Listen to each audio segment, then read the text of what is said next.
ఈ సినిమా చూడండి, కంపల్సరీ 50 రోజులు ఆడుతుంది. చూడకపోతే నేను అక్కినేని అభిమానిగా, మహేష్ బాబు గారి అభిమానిగా చెప్తున్నప్పుడు వెళ్తున్నా.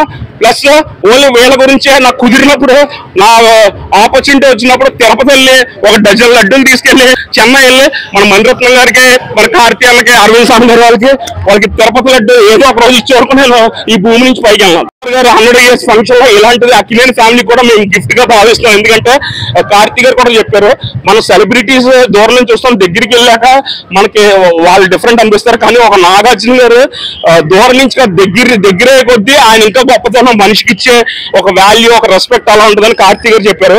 అలాగే ఈ సినిమా లక్కీగా ఈ ఏఎన్ఆర్ గారి 100 years ఫంక్షన్ ఈ టైంలో అక్కినేని ఫ్యామిలీ, మహేష్ బాబు ఫ్యామిలీ అయితే మేము గిఫ్ట్ గా భావిస్తాము. అక్కినేని ఫ్యామిలీ అందరూ ఈ సినిమా కంపల్సరీగా థియేటర్ లో చూస్తారు. Thank you so much. ఇంకోటి, కార్తీతో పాటు మన ఈ సినిమా పెళ్లి గురించి కొంటున్న, ఒక పెళ్లి జరిగితే అసలు మన వచ్చిన ఫార్మాలిటీ అయిపోయింది. ఒక బంధువులు అంటే ఇంట్లోనే, మన సనాతన ధర్మంలోనే మన ఫ్రెండ్షిప్స్ అన్ని మన సనాతన ధర్మంలోనే అన్నారు. అలాగే పెళ్లి గురించి దీంట్లో ఉంది. అలాగే ఇప్పుడు శ్రీలీల గారు మంచి ఫామ్ లో ఉన్నారు. డాన్స్ అంటే మన పెళ్లి సినిమా బాలు గారి పాట ఏ పూల తీగ కాస్త ఊగుతున్నట్టు ఇప్పుడు శ్రీలీల గారి క్రేజ్ ఏంటంటే ఏ పూల తీగ కాస్త ఊగుతున్నా శ్రీలీల గారి డాన్స్ అనుకున్నా అన్నట్టు వరకు ఆ స్థాయికి ఉంది.